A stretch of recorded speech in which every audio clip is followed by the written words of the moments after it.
It was never meant to unfold this way. One moment, everything felt ordinary, just another day in the routine of my life. But in the next, I stood before my husband, Benjamin, burdened with a truth powerful enough to dismantle everything we had built. The weight of guilt pressed down on me, suffocating, inescapable. But it wasn't just guilt, it was fear. Fear of the aftermath, the retaliation. I never foresaw things spiraling into chaos. I had convinced myself I could walk away unscathed. But Benjamin, he wasn't the man I once believed him to be. He had changed, and what he did in response, I never saw it coming. The fallout was far more devastating than I had ever imagined. I used to think my life was perfect. Benjamin and I had been happy, or at least, that's what I told myself. Lately, though, our relationship felt like a performance, a routine devoid of real connection. He was always buried in his work, his mind elsewhere. I tried reaching out, attempted conversations that never held any weight. It was as if he was physically present, but emotionally absent. The more he withdrew, the lonelier I became. Then came Jack. We had known each other for years, but only recently had we reconnected. Jack had always been charming, effortlessly easy to talk to, and somehow, he understood me in ways Benjamin no longer did. He listened, truly listened. The attention he gave me felt like a lifeline, something warm and reassuring in the growing coldness of my marriage. At first, it was innocent. A few messages here and there, catching up over coffee, harmless nostalgia. But as time passed, I began questioning the emptiness I felt, the things I had lost. Then, something changed. What started as light-hearted conversations turned into something else. Jack's words grew more intimate, his compliments laced with subtle flirtation. I assured myself it was nothing, just playful banter, a meaningless distraction. I wasn't crossing any lines, or so I wanted to believe. But deep inside, I knew I was treading on dangerous ground. Benjamin had stopped seeing me. I had become invisible in his world. But Jack, he noticed me. He saw me. His words, his laughter, the way he made me feel. It became intoxicating. My loneliness left me vulnerable, and soon I found myself craving his attention more than I was willing to admit. The thought of meeting him in person took root in my mind. I told myself it would be casual, just two old friends catching up. Nothing more. But I knew better, and yet I didn't stop myself. When the day arrived, I kept convincing myself it was just coffee, nothing significant. But the moment I laid eyes on Jack, I felt the shift. His gaze lingered, sending a rush through me. I tried to focus on our conversation, but every glance, every touch carried something unspoken. The tension between us thickened, electric and undeniable. Then, before I could process it, before I could stop it, his hand brushed against my cheek. I froze. For a fleeting second, I considered pulling away. But I didn't. The kiss wasn't hesitant or delicate. It was fervent, consuming, a force that stole my breath. In that moment, I knew I had crossed an irreversible line. Guilt crashed over me like a tidal wave, but so did something else. A thrill, a forbidden rush, something dark yet exhilarating.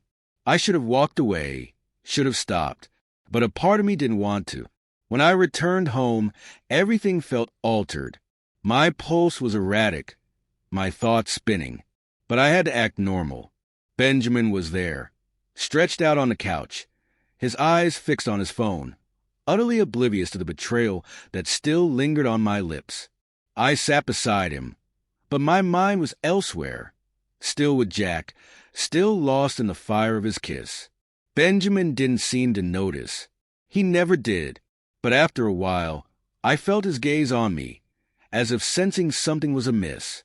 He didn't ask, he didn't press, and yet something in his silence unsettled me more than any accusation ever could, and somehow that silence felt more unbearable than an outright confrontation.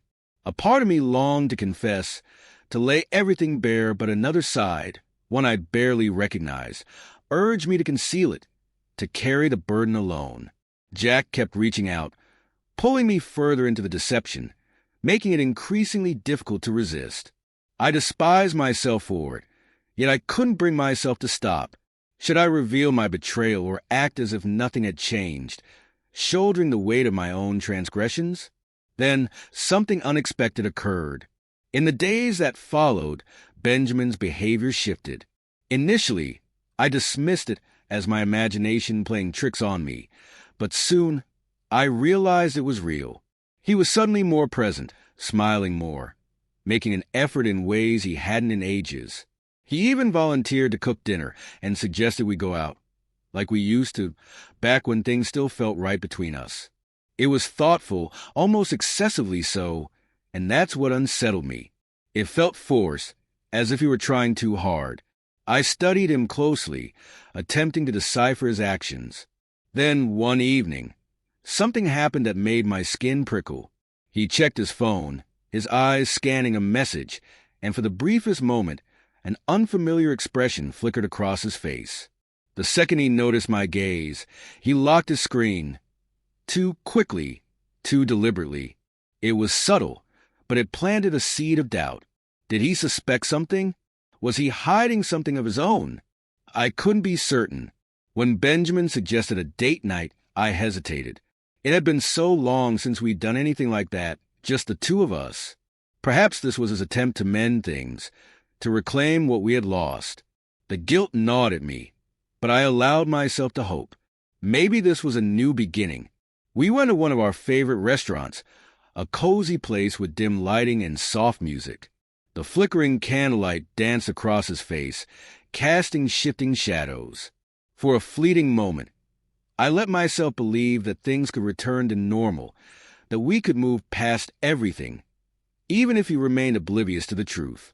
But as the evening progressed, an eerie sensation crept over me. Benjamin was too composed, his demeanor too controlled.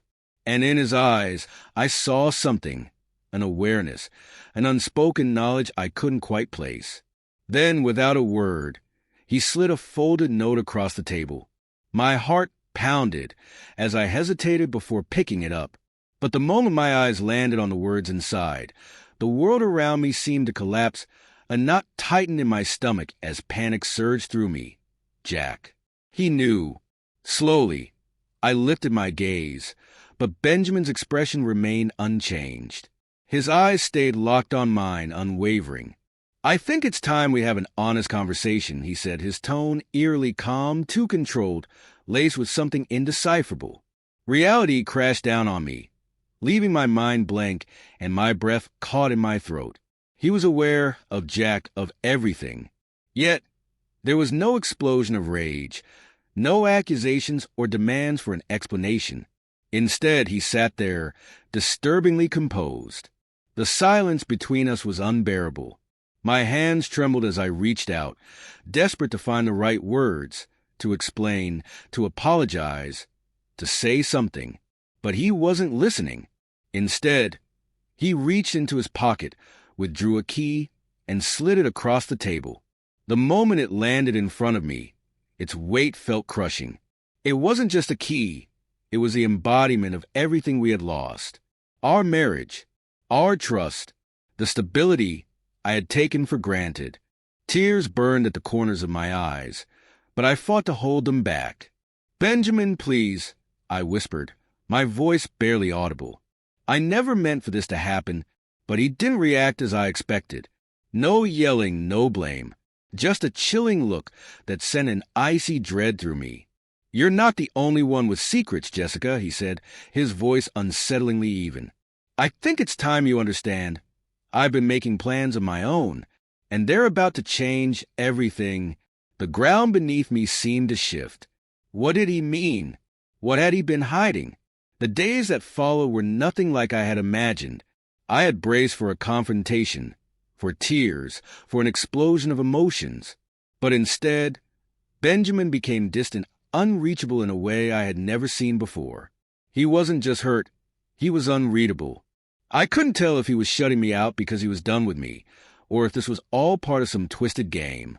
My mind spiraled, trapped in an endless loop of regret and confusion. I wanted to believe he still cared, but every time I tried to bridge the gap, he pulled further away. His silence, his indifference, it felt like punishment. And the worst part, I had earned it. The excitement, the rush of Jack's attention, it had turned to dust in my hands. Now, all that remained were the consequences. I kept asking myself if it had been worth it. The answer was painfully clear. Then, something happened that I never saw coming. A message from an unknown number appeared on my phone. My pulse thundered as I hesitated before opening it. But the moment my eyes landed on the attached image, my breath caught in my throat. It was Benjamin with another woman. The sight struck like a slap across the face. My hands trembled as I stared at the screen, my heart hammering. Was this his revenge? Or had there been more to his story all along? Something I had never even considered? I stood frozen, watching the illusion of our marriage collapse around me. The damage was done. The love, the trust, the connection. It was all shattered beyond repair. Nothing remained but the wreckage of our choices. Benjamin's final words echoed in my mind. You've lost everything, but now, so have I. He had the power to forgive me, to offer another chance. But after everything, I wasn't sure he ever would. And worse than that, I wasn't sure I could forgive myself.